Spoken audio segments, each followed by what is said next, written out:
Pour moi, un Québec prospère, c'est un Québec où on n'a pas peur de se lancer en affaires, où on n'a pas peur d'avoir un échec, qu'un échec est vu positif comme une manière d'apprendre et non comme un échec négatif.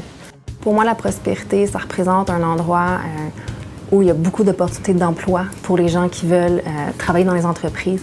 Donc, un endroit où il y a beaucoup de nouvelles entreprises, beaucoup de start-up, beaucoup de PME. Donc, avoir beaucoup d'opportunités, que les gens aient de l'ambition, que les gens veulent travailler ici et non quitter pour travailler ailleurs où il y a peut-être d'autres opportunités.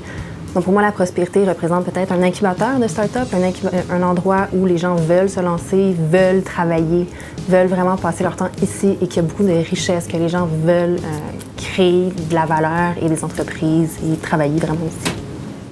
En créant plus d'entreprises, en créant plus d'emplois pour les gens, en créant plus de richesses, ça va donner plus d'argent au gouvernement pour supporter les gens qui n'ont pas nécessairement les moyens, qui n'ont pas nécessairement les capacités de se procurer ce qu'ils ont besoin. Ça va permettre à notre système d'éducation, à notre système de santé, de pouvoir faire plus de pouvoir procurer plus de services aux gens qui ne peuvent pas nécessairement se procurer par eux-mêmes. Puis ça, c'est très important aussi pour la population, pour la province du Québec. Pour être plus prospère, le Québec devrait encourager les gens à se lancer en affaires. Pour pas que les gens aient peur. Souvent, ce que j'entends, c'est que les gens ont peur de ne pas avoir de soutien une fois qu'ils ont lancé leur entreprise. Donc, je pense qu'il faut avoir des systèmes en place pour que les jeunes puissent lancer leur entreprise, qui voient un potentiel, qui voient vraiment un avenir à se lancer en affaires. Je crois que quand on échoue, il faut se dire que c'est pas la fin du monde. Souvent, on a tendance à se dire « j'ai échoué, qu'est-ce que je vais faire? L'entrepreneuriat, c'est pas pour moi » ou « qu'est-ce que les gens vont penser de moi? » Mais au contraire, peut-être prendre l'attitude de se dire « OK, j'ai échoué, qu'est-ce que je peux apprendre de mon expérience? Qu'est-ce que je peux faire cette fois-ci pour faire que ça fonctionne? » Et dans ton expérience, dans tout ce qui s'est passé, tu as connu beaucoup de gens, ce qui va peut-être t'aider à mieux t'entourer ou à avoir des opinions différentes la prochaine fois, mais je pense que l'échec n'est pas supposé être négatif. Je pense que des fois, on a peur d'aider les autres ou de s'impliquer avec quelqu'un quand on n'est pas certain s'il va réussir. Donc, est-ce qu'on a peur du risque? Je crois que oui. Je crois qu'on a peut-être la misère à s'impliquer avec une nouvelle compagnie ou une personne qu'on n'est pas certain à 100 % qu'ils vont réussir. Je crois qu'on a un peu peur du risque.